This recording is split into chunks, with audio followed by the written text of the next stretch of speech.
Andrea Walker tackles the issue of income in her special report. You've heard it before and you'll likely hear it again. There are no jobs in our area. But as we told you yesterday, this is simply not true. There are plenty of jobs available, but people seem to be overlooking the true needs of our community.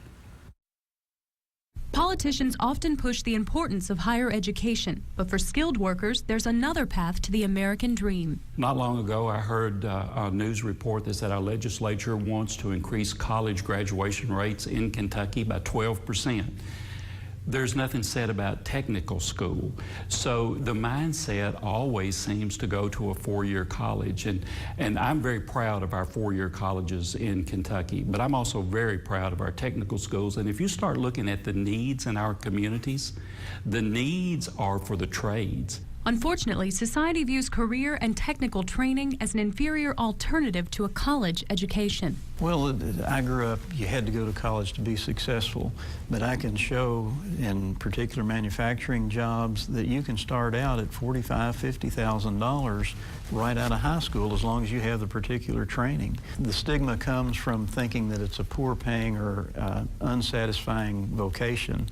That's simply not the case. They tax your mental and physical skills to do these jobs, and they're well-paying jobs. The big misconception is this.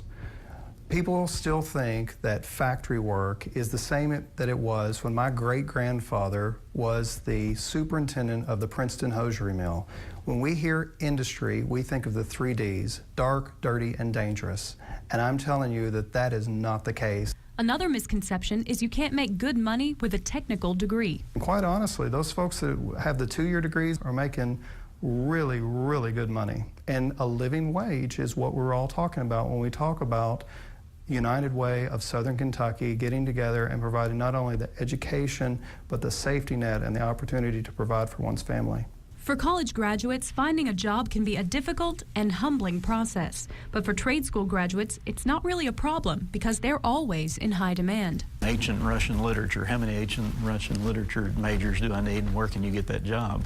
But if you have someone who's interested in perhaps mechanical engineering or industrial maintenance, we have positions today. You know, time is money in industry. And so if a machine breaks down, they need people who can go out and very quickly diagnose what the problem is and fix it. The average age of an electrician in Simpson County is 54 years old. The average age of a plumber is 58 years old. Who's going to wire our house and who's going to unstop our toilet when we run out of those people? A sentiment echoed by a man who knows firsthand what lies ahead. I'm in my 50s, and a lot of the people from welders, the plumbers, the electricians, they're retiring. There's a whole group that's not replacing that. So if you go to the industry and stuff like that, you cannot find skilled people. It's really pretty scary.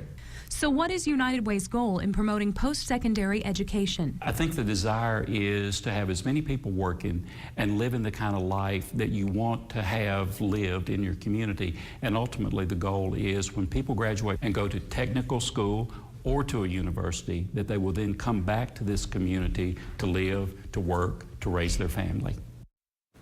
Now, the goal of this special report is twofold: to inform you of the problems facing real people in our area and to serve as a call to action to ignite sustainable change. For a copy of the Community Issues Survey and more information on how you can get involved, go to WBKO.com and click on this story.